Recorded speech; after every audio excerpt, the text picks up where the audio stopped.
Welcome back to the Hoops Lounge. We're the show that Lance Stevenson likes to watch after his mid-game naps.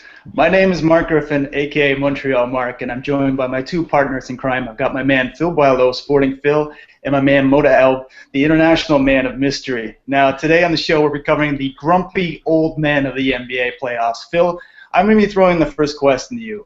Now, Shaquille O'Neal likes to call Tim Duncan Old Man Riverwalk. The Riverwalk is a dirty old river in downtown San Antonio. How is this the fountain of youth for the San Antonio Spurs? I think it's a combination of, obviously, they're playing much less minutes. If you look at their average minutes, they're between kind of 28, 29 for their stars and kind of the 10 to 15 for their other guys. So they play much, much less minutes.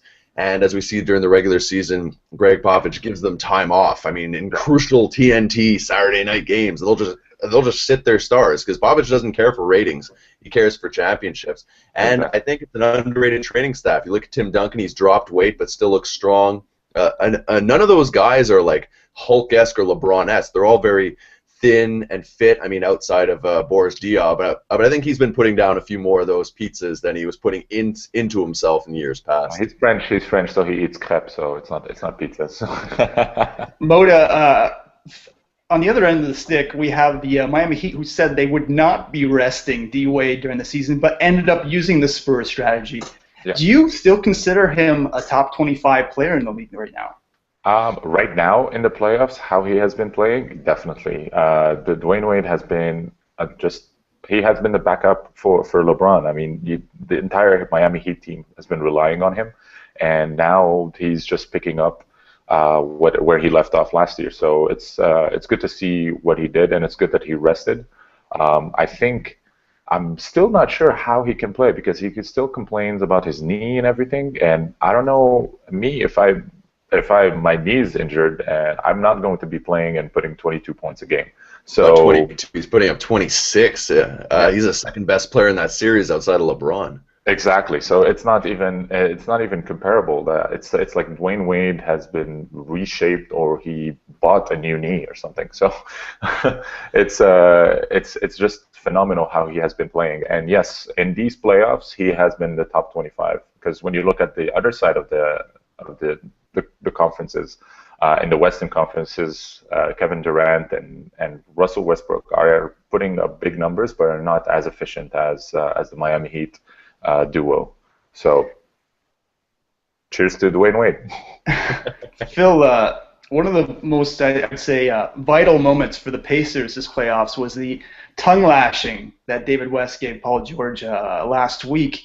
I consider him the heart and soul of that team, and he's the only kind of 33-year-old, Scola as well, older veterans on that team. How vital do you think he is to them winning? I think not only in a veteran stance kind of way of speaking about him, but he's the only consistent one. I mean, we saw Game 3 last night that the Pacers lost, that David West, when they were feeding him the ball, he has a beautiful jump. He was scoring. Like, I was surprised they went away from that strategy of feeding the post between Scola, Hibbert, and West. They were just dominating. I think not only does he have that veteran leadership, but he's, to me, been their most consistent player. I mean, yeah, Hibbert's had some good games. Yeah, Paul George has some good games. And Lance Stevenson, for all his stupidities, has put up good numbers. But it's David West, and I think he just needs to be more of a focal point if they're going to have any chance, although not on defense guarding Ray Allen. That's a mistake. Throughout the entire playoffs, David West has been phenomenal. He just like Phil said, he has been consistent on a daily basis, and it's just impressive that how Frank Vogel is not using him enough, and he's still giving the ball to Paul George and Roy Hibbert and all those guys. But David West, he has been putting up less shots, but he has been making more. So it's probably this year we can call it's the veterans playoffs because it's when you look at the Spurs, you look at Tony Parker and Tim Duncan, they're the guys who are making sure that everyone is winning. And then yesterday when we saw what Ray Allen did, it's just phenomenal. It's the veterans playoff. Phil, talking about OKC, how the heck is it humanly possible that Derek Fisher has the most playoff games played in NBA history? Well, I mean, if you watch the guy run around the court, he's just a fitness beast. I mean, this guy he's benefited from two things. Number one, he's never played huge, like 38, 40 minutes a game. He's always had that backup point guard in LA, and he's not asked to play major minutes, but he's also been incredibly efficient.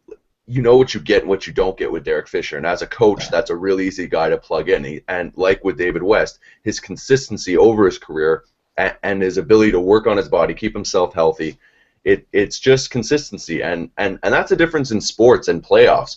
Like you can have high games and low games, but like the teams that bull through, they're the ones who are just every game the same production. And by the way, Ray Allen, just a quick side note, because I mentioned Ray Allen, he has never eaten a burger since he was 18.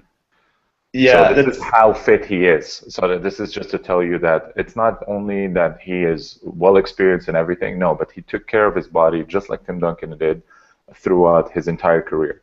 And that's why at this age he's still playing well. Yeah.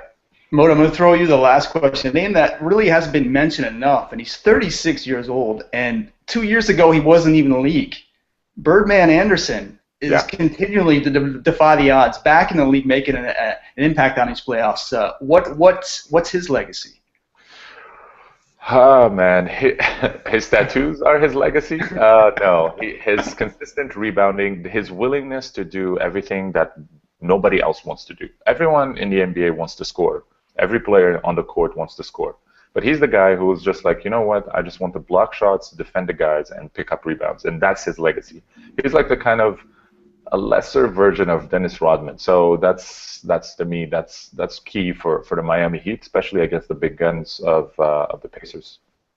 Okay, so that's it. That's the grumpy old men. That's the Eastern Conference. That's the Western Conference Finals. And they're going to keep chugging along, just like Walter Matthau and Jack Lemmon. So that's been our episode of Hoops Lounge. Check us out on hoopslounge.com. See you soon in the lounge. Later, guys.